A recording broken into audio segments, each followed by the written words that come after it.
अस्सलाम वालेकुम, कैसे आप सब। उम्मीद करता हूँ सब ठीक होंगे। आज मैं आपको एल आर्जिनिन के बारे में बताऊंगा कि ये आर्जिनिन क्या होता है, आर्जिनिन के फ़ायदे क्या हैं, आर्जिनिन का नुकसान क्या है, ये आर्जिनिन को क्यों इस्तेमाल किया जाता है और इसके अलावा इसको कैसे इस्तेमाल किया जाता है, ये सारी बातें इस वीडियो में आपको बताऊँगा। सबसे पहले अगर आप मेरे चैनल पर नए हैं तो आपसे रिक्वेस्ट है कि चैनल को सब्सक्राइब करिए, बेल के बटन को दबाइए ताकि मेरी आने वाली हर वीडियो का नोटिफिकेशन आपको मिल सके। तो चलिए चलते हैं टॉपिक की तरफ। आर्जिनिन या एल आर्जिनिन आपने नाम सुन रखा होगा या सप्लीमेंट आपने एल आर्जिनिन के देखे होंगे। जितनी भी सेक्सुअल हेल्थ रिलेटेड प्रॉब्लम्स हैं उनमें एल आर्जिनिन का इस्तेमाल काफ़ी ज़्यादा किया जाता है। स्पेशली जो सप्लीमेंट बनाए जाते हैं उसमें एल आर्जिनिन को डाला जाता है। सो एल आर्जिनिन क्या है? एल आर्जिनिन एक कंडीशनल एसेंशियल अमीनो एसिड है, जिसका मतलब ये होता है कि आपकी बॉडी में बनता है। कुछ एसेंशियल अमीनो एसिड होते हैं, कुछ नॉन एसेंशियल अमीनो एसिड होते हैं। जो एसेंशियल अमीनो एसिड होते हैं वो आपको डेली लेने पड़ते हैं और उनकी आपको डेली ज़रूरत होती है। जो नॉन एसेंशियल होते हैं वो कुछ कंडीशन के अंदर आपको दिए जाते हैं, सर्टेन कंडीशन के अंदर किसी बीमारी में आपको दिए जा सकते हैं। अब इन अमीनो एसिड का काम क्या होता है? इनका काम होता है आपकी बॉडी में प्रोटीन को बनाना। सो ये जो आर्जिनिन है इसका काम होता है आपकी बॉडी के अंदर प्रोटीन को बनाना। ये जो अमीनो एसिड होते हैं ये क्या होते हैं? ये छोटे छोटे आपकी बॉडी के अंदर मॉलिक्यूल्स होते हैं जो आपस में मिल के प्रोटीन बनाते हैं। और प्रोटीन क्या करती है? आपकी बॉडी को एनर्जी प्रोवाइड करती है। अब एक तो इसका काम होता है प्रोटीन को बनाना, दूसरा ये है कि ये नाइट्रिक ऑक्साइड को भी रिलीज़ करता है, नाइट्रिक ऑक्साइड को भी बनाने में मदद करता है, जिसकी वजह से नाइट्रिक ऑक्साइड, अगर आप में से किसी ने वियाग्रा नाम की टैबलेट सुनी हुई है या देखी हुई है या उनके बारे में थोड़ा सा या मेरा वीडियो देखा हुआ है उन पर, तो ये जो नाइट्रिक ऑक्साइड होता है ये क्या करता है? ये आपकी जो ब्लड वेसल्स होती है उनको डायलेट कर देता है या फिर जो उनको थोड़ा सा वाइड करता है, जिसकी वजह से उनमें जो ब्लड फ्लो होता है वो बढ़ जाता है, वो खुल जाती हैं, सिकुड़ी हो जाती है, खुल जाती हैं, जिसकी वजह से आपका ब्लड फ्लो बढ़ता है। तो ये नाइट्रिक ऑक्साइड को भी बनाता है।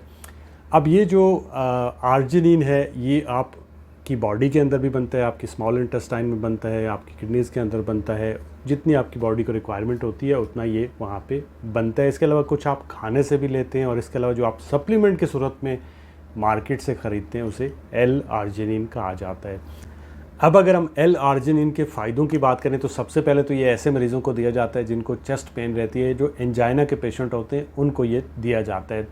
इसी तरह जो बड़ी उम्र के लोग होते हैं जिनमें ब्लड प्रेशर ज़्यादा रहता है, क्योंकि उनमें खून की नालियाँ सिकुड़ चुकी होती हैं और ये जो है ये वेज़ोडाइलेटर का काम करता है, सो उनको साथ में दिया जा सकता है सपोर्टिव थेरेपी के तौर पे, ताकि उनका ब्लड प्रेशर नॉर्मल रहे। इसके अलावा जो माइग्रेन के मरीज़ होते हैं उनको भी दिया जाता है। जो बॉडी बिल्डर हजरात होते हैं वो अपनी वेस्कुलरिटी को बढ़ाने के लिए, एंड्योरेंस को बढ़ाने के लिए, स्ट्रेंथ को बढ़ाने के लिए, स्टेमिना को बढ़ाने के लिए, चूँकि इसमें नाइट्रिक ऑक्साइड रिलीज़ होता है, सो उसको बढ़ाने के लिए भी इसको इस्तेमाल किया जाता है। इसी तरह जो प्रेग्नेंट लेडीज़ होती हैं वो भी जब उनका ब्लड प्रेशर कंट्रोल नहीं होता तो उनको डॉक्टर की तरफ से दिया जा सकता है, और ताकि ये है कि उनका ब्लड प्रेशर भी नॉर्मल रहे और उसके अलावा जो है वो बेबी की जो वेट है वो भी मेंटेन रहे। इसके अलावा अगर आपकी प्री टर्म डिलीवरी हो जाती है तो जो छोटे इन्फेंट होते हैं उनको भी दिया जा सकता है उनकी ग्रोथ के लिए।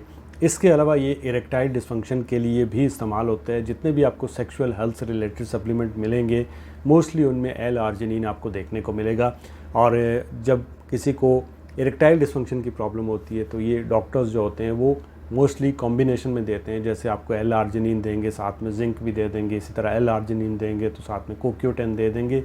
तो ये इरेक्टाइल डिस्फंक्शन के लिए भी इस्तेमाल होता है। अब अगर हम एल आर्जिनिन के साइड इफ़ेक्ट की बात करें तो सबसे जो कॉमन साइड इफ़ेक्ट है वो आपका ब्लड प्रेशर कम हो सकता है, लो ब्लड प्रेशर हो सकता है। इसके अलावा आपको पेट में दर्द, चक्कर आ सकते हैं, उल्टी आ सकती है, सर में दर्द हो सकता है, ब्लोटिंग फील हो सकती है, कोई एलर्जिक रिएक्शन आपको हो सकता है। इसी तरह कुछ लोगों को ये हरगिज़ नहीं लेना चाहिए, स्पेशली जिन लोगों का ब्लड प्रेशर कम रहता है, लो रहता है, या फिर जो खून पतला करने वाली दवाइयाँ ले रहे हैं, जिनको अस्थमा है या रिसेंटली कोई हार्ट अटैक हुआ है, इन लोगों को हरगिज़ नहीं लेना चाहिए।